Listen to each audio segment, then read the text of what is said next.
Jeff Ballabon, Senior Counsel for the ACLJ out of our office in Jerusalem. And, Jeff, there is, and I was just talking to Rick Grinnell about this.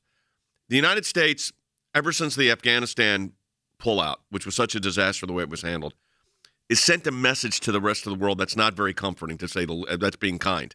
Showed chaos, disorganization, we lost lives. It's not the way we want to do our military and our political engagements. There was this idea of a regional security alliance, which only about a week ago seemed to be happening. And I mean, a lot of these governments, as you know, and you're over there right now, are working together. But then the United States gets in and said it was going to put itself in charge of shepherding this to completion. The United States was going to interdict itself into a regional security alliance, which I think has maybe blown a hole in the whole process. You're there. What's your assessment? What are you hearing?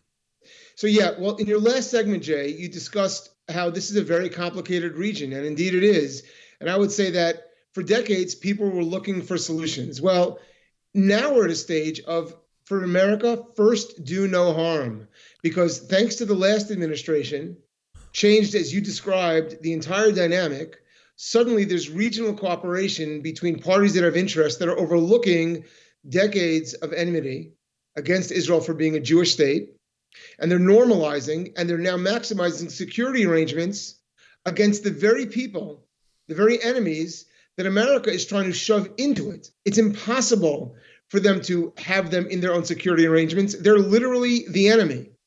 And so America has stepped right in and is now doing terrible harm to the Abraham Accords, to security arrangements between Israel and its Arab allies and the Arab countries themselves, who are America's allies.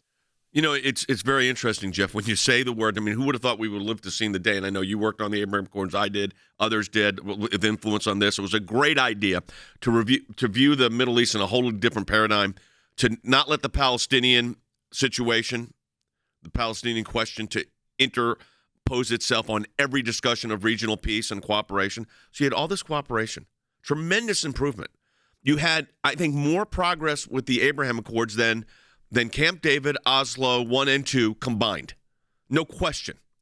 And now you've got this regional peace alliance, which the Arab neighbors of Israel, in alliance with Israel, with Saudi Arabia allowing Israeli aircraft and flying back. I mean, it's incredible what's happened.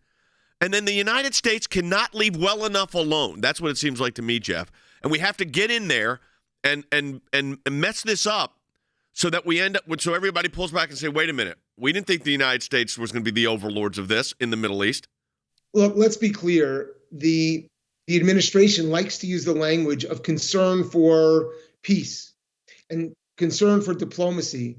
But the forces that they are bringing in through the force of being the United States of America, these are the forces of terror. These are the forces of nuclear threat against our allies and against the United States itself. These are the ones we have to protect against. It's an absurdity.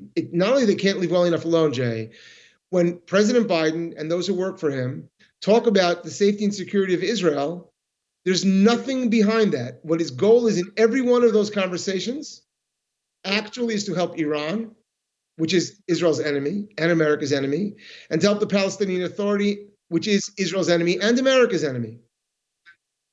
It's exactly the opposite of what needs to happen here. And if you try to blow up peace, you try to throw this region into violence, you could not do better than what Joe Biden is doing.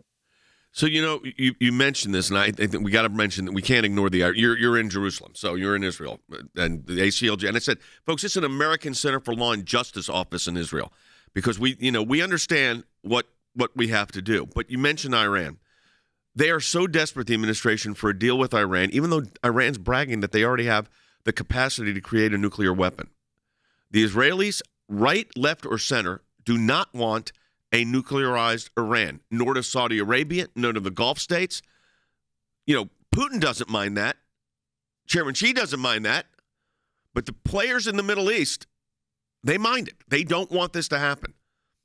And the United States appears to be so desperate for a deal with the Iranians that we are still in these, you call them bilateral, trilateral talks. You and I participated in those in the Middle East. We know what that's like.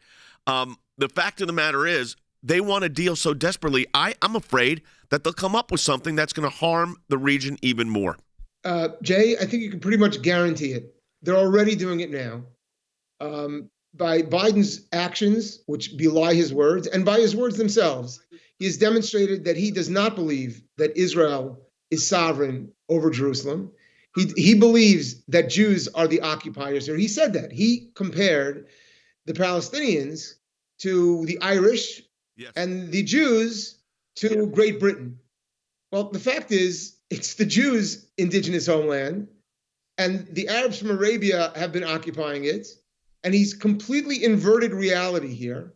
And in this way, he claims to be a friend of Israel, but every action is hostile to Israel. And yes, he's throwing us into turmoil. One of the other aspects of this, Jeff, I know you're dealing with members of the Knesset.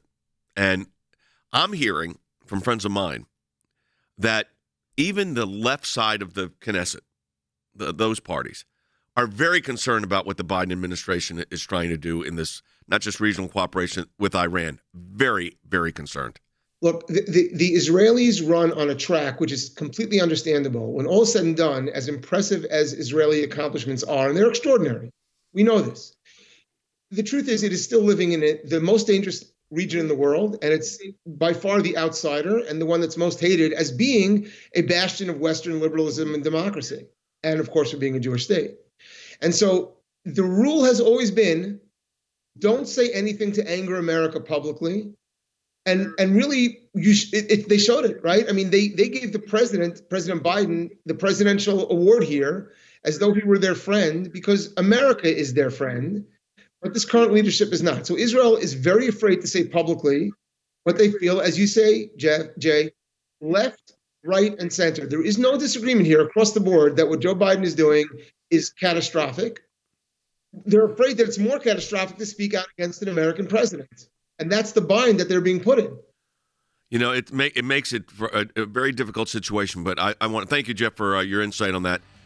But, folks, we're coming to you right from Jerusalem. In fact, we had two of our folks, Jeff Ballabon, Senior Counsel for the ACLJ, Rick Ronell, our Senior Advisor for the ACLJ, both in Jerusalem right now. What does that tell you about the global reach of the American Center for Law and Justice?